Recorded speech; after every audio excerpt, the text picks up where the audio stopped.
हिते वाक़िया आगाही ॾींदालूं कराची धमाके जा CCTV footage Sindh TV news रद्द करे वरिता आहिनि। सिंध टीवी न्यूज़ फुटेज में धमाके वक़्तु हिकु औरत खे वेन भरिसां ॾिसी सघिजे थो। नाज़रीन अवांखे अपडेट कयूं पिया त कराची धमाके जा CCTV footage Sindh TV news रद्द करे वरिता आहिनि। सीसीटीवी फुटेज में धमाके वक़्तु हिकु औरत खे वेन भरिसां ॾिसी सघिजे थो। कराची धमाके जा CCTV footage Sindh TV news रद्द करे वरिता आहिनि। सीसीटीवी फुटेज में धमाके वक़्तु हिकु औरत खे वेन भरिसां ॾिसी सघिजे थो। कराची धमाके जा CCTV footage Sindh TV news रद्द करे वरिता आहिनि। सीसीटीवी फुटेज में धमाके वक़्तु हिकु औरत खे वेन भरिसां ॾिसी सघिजे थो। हिकु भेरो ॿीहर अवां खे अपडेट कंदासीं न अहम ख़बर जे हवाले सां। कराची धमाके जा CCTV footage Sindh TV news रद्द करे वरिता आहिनि। सीसीटीवी फुटेज में धमाके वक़्तु हिकु औरत खे वेन भरिसां ॾिसी सघिजे थो। कराची धमाके जा CCTV footage Sindh TV news रद्द करे वरिता आहिनि। सीसीटीवी फुटेज में धमाके वक़्तु हिकु औरत खे वेन भरिसां ॾिसी सघिजे थो। अवां पंहिंजी टीवी स्क्रीन ते बि फुटेज ॾिसी सघो था। हिकु वेन बीठी आहे जिते हिकु औरत नज़र अचे पई। सीसीटीवी फुटेज में धमाके वक़्तु हिकु औरत खे वेन भरिसां ॾिसी सघिजे थो। वधीक अपडेट्स मालूम करण लाइ असां राब्तो कयो आहे कराची में सिंध टीवी न्यूज़ जे रिपोर्टर अब्दुल ख़ालिक मंगी सां। ख़ालिक अपडेट कजो ही जेके सिंध टीवी न्यूज़ फुटेज हथ कया आहिनि हिन हवाले सां। जी निदा कराची यूनिवर्सिटी में जेको ख़ुदकश धमाको थियो आहे उन में हिकु औरत खे ॾिठो वञे थो जेका हिकु पाबंदी मड़ियल तंज़ीम जी ॿुधाई पई वञे उन पारां ही धमाको कयो आहे। इंचार्ज सीडीडी राजा उमर जो चवणु आहे त ख़ुदकश हमिलो जेको आहे हिकु औरत कयो आहे उहो कालंद तंज़ीम जी आहे ऐं उहा ज़िम्मेवारी बि क़बूल कई आहे त हीउ जेको धमाको आहे उहो उन्हनि कयो आहे। जॾहिं त जेको आहे त जेका औरत आहे उहा स्कूली जेको कॉलेज में बैग खणी वियूं आहिनि छोकिरी उहो उनखे पातल हो जंहिंमें बारूदी मवाद ऐं बाल बेरिंग जेको आहे त इस्तेमालु कयो वियो। जॾहिं त औरत पारां 12 वॻे जेको आहे त हिकिड़ो ट्वीट बि कयो आहे ऐं हुन में अलविदा चई करे जेको आहे उहो ट्वीट कयो आहे।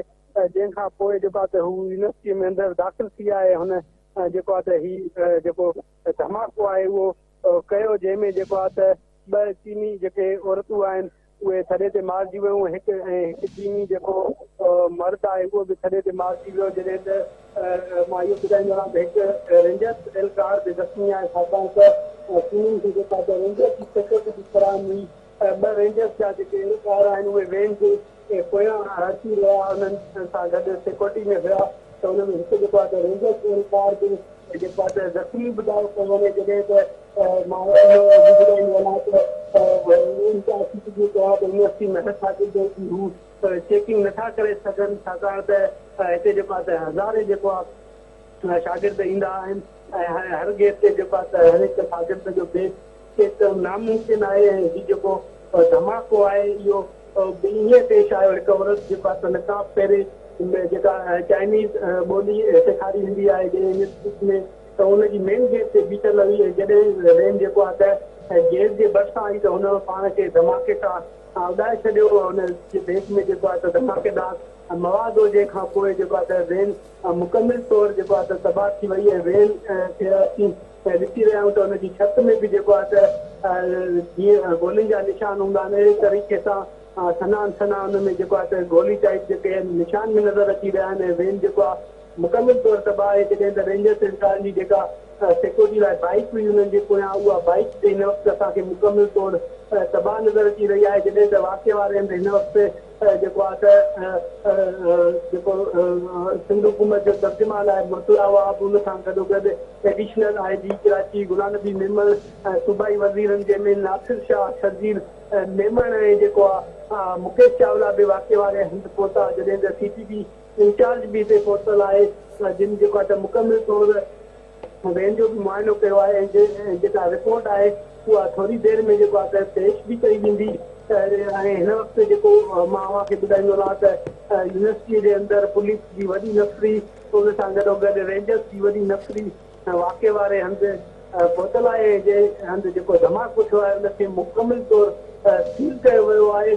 जॾहिं त जेके इहे CCTV फुटेज आहिनि इहे जेको यूनिवर्सिटी अंदरि CCTV कैमरा आहिनि उन्हनि सां जेको आहे त इहे जेको आहे त सिंध टीवी पारां हथु कया विया आहिनि जंहिंमें ॾिठो पियो वञे त हिकु वेन अची रही आहे उनजे पोयां रेंजर्स जा ॿ एहलकार बि अची रहिया आहिनि हिकु औरत जेको आहे त नकाब पहिरें जेको आहे बीठल आहे, जीअं ई वेन हुनजे भरिसां अची रही आहे त हुन जेको आहे पाण खे जेको आहे उॾारे छॾियो, जंहिंजे नतीजे में वेन बि जेको आहे मुकमिल तौर तबाह थी वई आहे ऐं मोटरसाइकिल बि।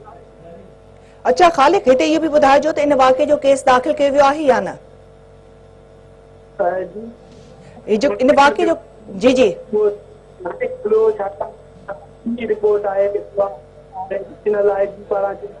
थोरी देर में हू पोइ जेको आहे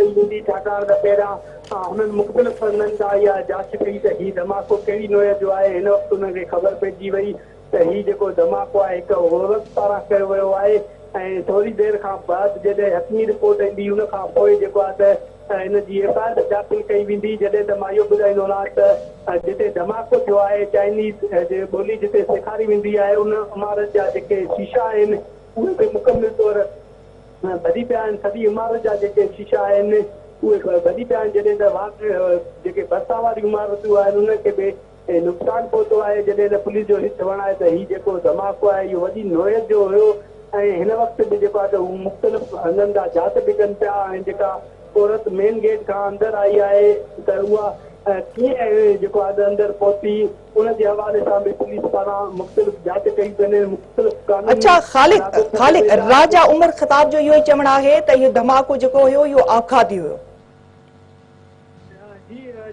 हुनजो चवणु आहे औरत पारां कयो में बि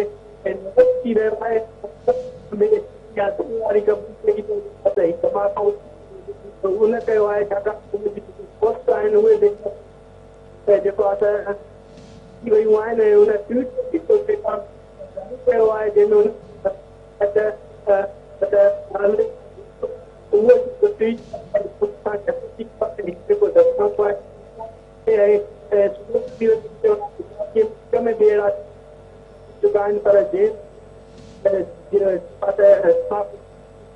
सूरत में